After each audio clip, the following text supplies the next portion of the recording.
eitaka kure Chairman LCC rabwe gombora ya Nyakiyumbu nagira nkwine byo bwiga ebyo abantu babine barondo mkineki. We are looking for hard rock and making aggregate that soil had collapsed on them. So it is this morning that we made a search in liaison with OC Shaidi, Gwera Division, that really at this time we have recovered the two bodies of our colleagues.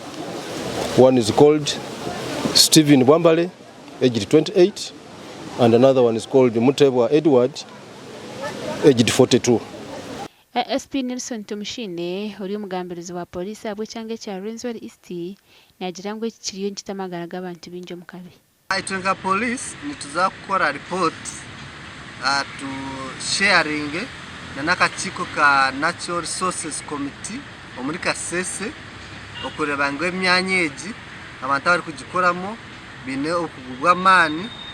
They have been getting livelihood from the sand quarrying machine place, but it's absurd that due to heavy downpour, the constant heavy downpour of rain that made the soils soft, that's why it collapsed on them. Abantu bano bashabe bembezi kutahoburiye bwo kutabe kineki ubwo amagaraga abantu bantu gataka cyweceriri.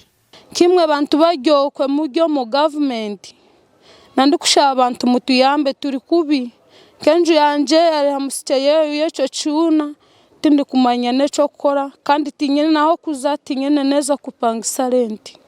Ebibiri y'abafatira hiraro yabwera kukiberwa.